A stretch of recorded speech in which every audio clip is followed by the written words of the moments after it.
Parents की gut microbiome और gut bacteria होता क्या है। ना हम में से काफी लोग गट बैक्टीरिया का जब हम नाम सुनते हैं बैक्टीरिया का, तो हमको लगता है कि सब बैक्टीरिया खराब है। या काफी लोगों को मैं अपने ग्रैंड पेरेंट्स को बोलूंगी तो वो मुझे यही बोलेंगे कि बैक्टीरिया तो अच्छा नहीं है हमारे शरीर के लिए। बट यहाँ पे दूसरा है।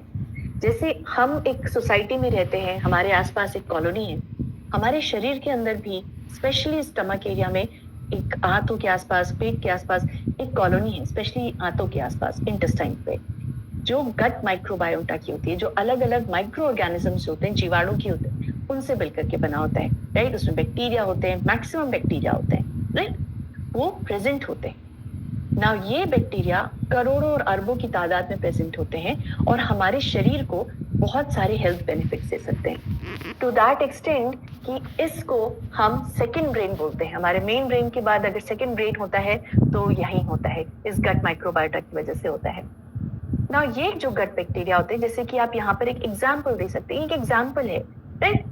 कुछ होते हैं जो हेल्दी गट होते हैं, यानी जिन्हें हम गुड बैक्टीरिया बोलते हैं, और कुछ बैड बैक्टीरिया बोलते हैं। गुड बैक्टीरिया क्या होते हैं, हमारे शरीर को बेनिफिट्स देते हैं, वो अलग अलग प्रकार के मेटाबोलाइट्स बनाते हैं, वो न्यूट्रिएंट्स बनाते हैं जैसे विटामिन के, राइट, हमारे शरीर की इम्यूनिटी को बढ़ाते हैं, और उसका कनेक्शन होता है, वो हमारी फंक्शनिंग, हमारी ब्रेन की जो फंक्शनिंग होती है उसको भी इम्पैक्ट कर सकते हैं। तो वो हो गए गुड बैक्टीरिया। इसके साथ साथ जो बैड बैक्टीरिया होते हैं, जो हमारे शरीर को नुकसान पहुंचा सकते हैं, उनको भी कम करने का काम करते हैं। तो अगर एक आप हेल्दी गट की बात करें तो हमेशा वहां पर गुड गट या गुड गट बैक्टीरिया ज्यादा होने चाहिए, और जो हमारे बैड बैक्टीरिया हैं वो कम होने चाहिए ना। ये जो गुड बैक्टीरिया होते हैं, ये बहुत सारे जो फैक्टर्स होते हैं उनसे इन्फ्लुएंस होते हैं। जैसे मान लीजिए आप किस प्रकार का खाना खा रहे हो, राइट, आप कॉम्प्लेक्स कार्ब्स ले रहे हो या सिंपल कार्ब्स ले रहे हो, क्योंकि हमारे शरीर के जो गट बैक्टीरिया है इनका खाना है गुड कॉम्प्लेक्स कार्ब्स, यानी फाइबर, वो उसका अच्छा एक फूड है। तो आप किस प्रकार का खाना खा रहे हो वो इम्पैक्ट करता है। और जैसे आपको डॉक्टर शाह ने बताया, एनिमल वर्सेस प्लांट बेस्ड भी अगर आप बोल रहे हो, स्टडीज बताती है कि प्लांट बेस्ड बैक्टीरिया जो फूड होते हैं वो हमारे गट बैक्टीरिया के लिए बहुत अच्छे होते हैं। और स्पेशली अगर मैं बात करूं कि जो हेल्दी प्लांट बेस्ड फूड होते हैं, राइट, क्योंकि आपके अनहेल्दी भी प्लांट बेस्ड फूड हो सकते हैं, राइट, जो कि पूरे प्लांट सोर्सेज से बने हुए लेकिन हाई इन फैट हो, शुगर हो, उसकी जगह हमारे जो हेल्दी प्लांट बेस्ड फूड्स होते हैं, अगर आप अच्छे अमाउंट में सीजनल फ्रूट्स, वेजिटेबल्स, जो साबुत अनाज है, आप जब उनको ले रहे हो तो वो आपके गट बैक्टीरिया को पॉजिटिवली इंपैक्ट करते हैं। तो आप समझते हैं कि क्या कनेक्शन है गट फिजियोलॉजी का और बॉडी क्लॉक का, राइट। स्टडीज ने देखा है कि जैसे हमारा जो बॉडी होता है वो ऑस्किलेट करता है, वो मूव करता है दिन और रात के बीच में, जो हमारा गट बैक्टीरिया होता है उसका जो संगठन होता है, यानी जिसका कॉम्पोजिशन होता है और उसकी जो फंक्शनिंग है, वो भी ऑस्किलेट करती है दिन और रात के बीच में, राइट। तो आप ऐसे समझिए कि अगर मान लीजिए हमारे यही कॉलोनी, यही सोसाइटी रात का समय है तो शांत है, राइट, वो सन्नाटा होगा, अंदर अंदर वो घर के अंदर हम कुछ भी कर सकते, लेकिन बाहर वही कॉलोनी आपकी शांत होगी, राइट। अब अगर आप वही कॉलोनी अगर सही समय पर सुबह उठ रही है, राइट, तो क्या होगा, जो आपकी सिटी है अब वो एक शांत कॉलोनी से एक बसलिंग कॉलोनी हो चुकी है, वहां पर लोगों का आना जाना, जो गाड़ियां हैं उनका आना जाना सब हो रहा है। लेकिन अगर सारी की सारी गाड़ियां अपने अपने घरों से लेट निकलेंगी तो क्या होगा, सिर्फ ट्रैफिक जाम लगेगा। लेकिन अगर वो सही समय पर उठ रहे हैं, सही समय पर अपना सारा काम करके ऑफिस के लिए निकल रहे हैं, तो आपकी सिटी ऑर्गेनाइज रहेगी, एक हेल्दी एनवायरनमेंट वाला रहेगी।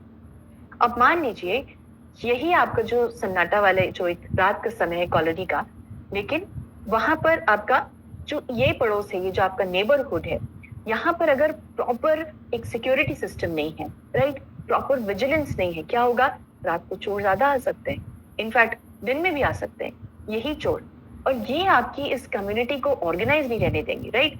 कहीं चोरी हो गई, कहीं डाका हो गया, पुलिस आ गई, ट्रैफिक जाम लग गया, तो फिर आपकी वो ऑर्गेनाइज सिटी नहीं रहेगी। इसी प्रकार से गट फिजियोलॉजी, जो हमारा गट माइक्रोबायोटा होता है, वो काम करता है।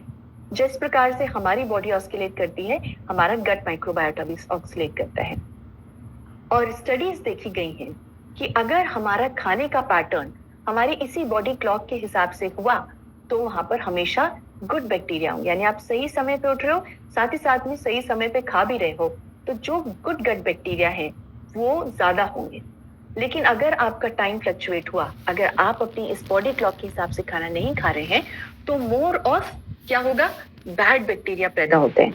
उनकी संख्या या उनका जो आप प्रपोर्शन बोलेंगे वो ज्यादा होता है हमारे गट में, और उसको करेक्ट करना जरूरी होगा। अगर आप अच्छे से करेक्ट करेंगे, सही समय पे उठने का आप कोशिश करेंगे, सही समय पे खाएंगे, अपने ब्रेकफास्ट को मिस नहीं करेंगे, तो आपके शरीर के अंदर गुड बैक्टीरिया ज्यादा होंगे जो अल्टीमेटली आपकी हेल्थ को इम्पैक्ट करेगा।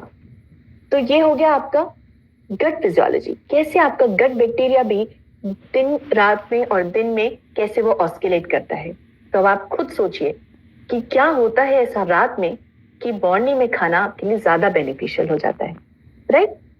तो समराइज करने के लिए, एक सिर्फ समरी के लिए हम देखते हैं कि मॉर्निंग न्यूट्रिशन क्यों जरूरी है, सुबह खाना क्यों जरूरी है, रात में ऐसा क्या होता है कि दिन में या सुबह सुबह खाना जरूरी है। तो क्या होता है, पहले आपका मेटाबॉलिक रेट जो होता है वो दिन में या रात में कम हो जाता है, 15% तक कम हो सकता है। रात में नेगेटिव प्रोटीन बैलेंस क्रिएट होता है, यानी प्रोटीन शॉर्टेज हो जाती है, उसका इस्तेमाल होता है, इसलिए दिन में खाना खाना जरूरी है समय पे। इंसुलिन की जो संवेदनशीलता है, इंसुलिन सेंसिटिविटी है या ग्लूकोज टॉलरेंस है, वो रात को कम होती है, वो मॉर्निंग में ज्यादा होती है।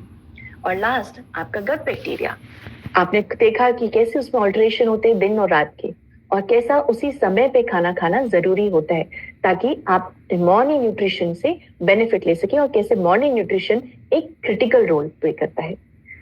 तो हमने क्या देखा था, morning nutrition equals to time, right, यानी कब खाना है। अब हम देख सकते हैं और अच्छे से समझ सकते हैं कि मॉर्निंग न्यूट्रिशन इक्वल्स टू